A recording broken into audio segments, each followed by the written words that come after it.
What's up YouTube, Capital G here. We're talking Shaddolls in this video. Let me be the first to welcome Shaddolls back to competitive relevance. I am definitely happy about that. What you guys are looking at is Edward Lee's deck. I believe he made top 32 at YCS Chicago, and if I'm not mistaken, this deck was created by Jeff Jones himself. I actually saw a video with Ed and Jeff Jones, and they were kind of explaining this Shadoll deck and some of the choices in this deck and why they ran certain cards. It's almost 20 minutes long. It was on Vexicus's channel. I have it linked in the description. I found the video to be not only enjoyable, but really enlightening, to be crazy informative. And if you want to know how to play Shaddolls right now, like, I feel like that's kind of the video to go to. But anyways, it wasn't any surprise when Duelist Alliance dropped, even though there were multiple competitive archetypes. I mean, ones that instantly jumped to tier 1, like Burning Abyss and Serteller Knights. Like, Shaddolls were easily the best deck out of that set, and it was kind of like it was a perfect storm. They had Super Polymerization, which was at 3, and obviously the impact of that card was felt, which is why Konami immediately limited it. But it was a card that couldn't be accounted for. There was no way to counter it, and you kind of just had to deal with the aftermath of the card. And then you also had Soul Charge, which was at 3. So even if they discarded a whole bunch of monsters and constantly burned through their fusions, they could just Soul Charge everything back. And that's why you even saw people playing like Thunder Dragon and easily summoning like Pallades and stuff like that. Shaddolls were crazy explosive. They could just exceed you, they could fusion you, they could drop synchros on you. The deck kind of had everything. And then when new challengers came out, the deck obviously started to adjust. With the release of Cleaforts, the deck had to kind of make, it had to change the way that it played, because you saw that the fusion plays started becoming less consistent. That's why I kind of made that video asking if Shaddolls had been power creeped, because, you know, the deck was pretty amazing, but then it suddenly kind of switched it up, and it kind of made sense. Against Cleafort, that was a deck that was notoriously known for summoning one monster, maybe equipping it with a sacrifice, and then saying go. And if you were playing Shaddolls, it was nothing to summon a Denko Sekka, snatch steal your opponent's monster, and then just OTK them, or, you know, summon a Denko, activate a fusion, and then maybe you throw in an enemy controller, you know, using like a Falco as a tribute and OTKing them that way. And for the most part, it was really consistent. Denko worked against Burning Abyss, and the card was really good against Teller Knights, especially if you opened with Denko plus fusion against Burning Abyss, you usually won.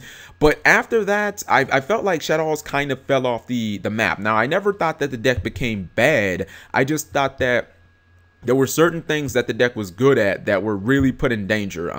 For one, like I said, the fusion plays became a lot less consistent, kind of, especially post the Secrets of Eternity. Not only did Secrets of Eternity give us Infernoids, which that deck never went into its extra deck, but then when you had the Secret Forces come out, that was kind of like the nail in the coffin. You know, Unicorn was a serious problem to Shaddolls.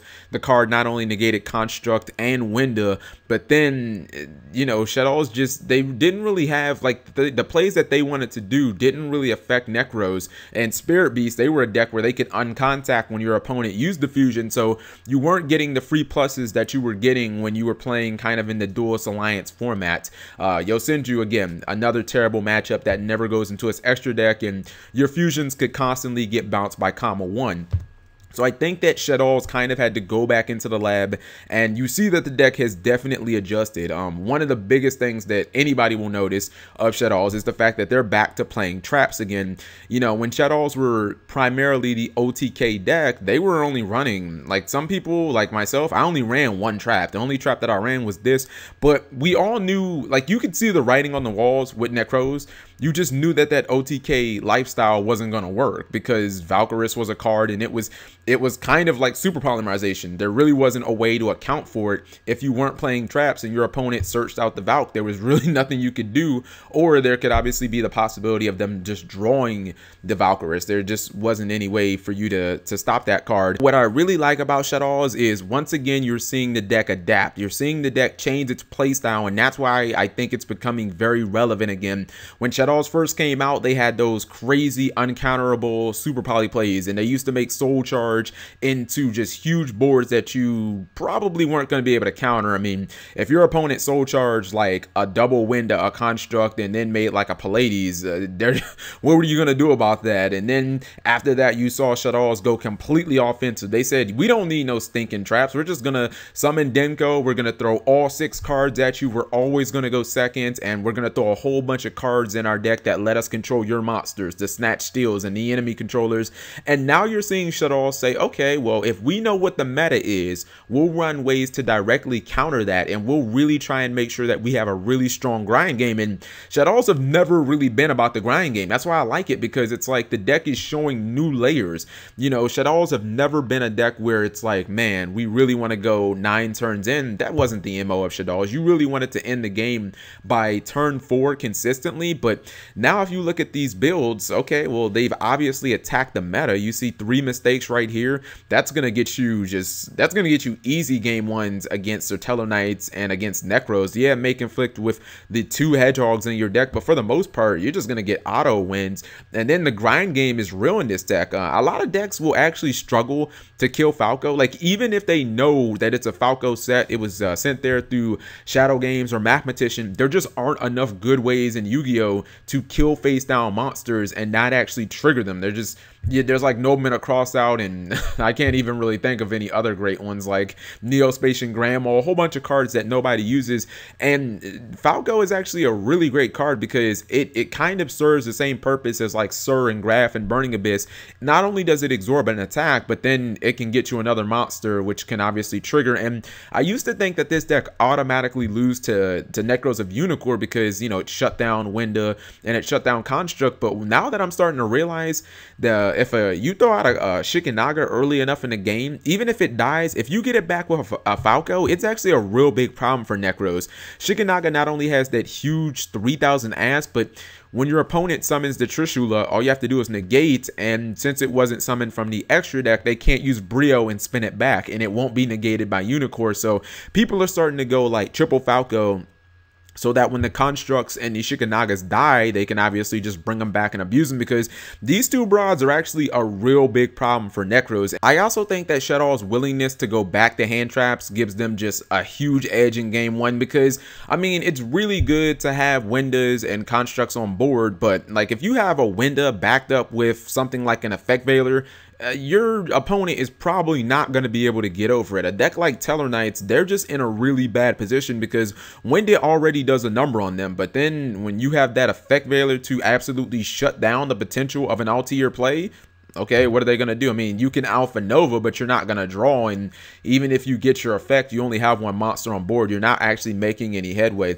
So I think that dolls are definitely becoming relevant again. I think it's because they're straight up attacking the meta. You see cards like Mistake. They're obviously going for the grind game. You know, multiple Falcos, Soul Charge being put back in the deck. Soul Charge in this deck is actually really, really nuts right now. I mean, you're not going to OTK a ton of Necros players. You're not even going to OTK a lot of Teller Knight players without like Denko in the main deck. So I really think that this card, especially being able to use an Artifact Lancia and then Soul Charge it back and then just activate it again during your next turn, like that is so big. Or just being able to Soul Charge back like a Construct plus a Shikinaga or a Shikinaga plus a Winda, like that puts in so much work against a Necros deck or even against like Teller Knights.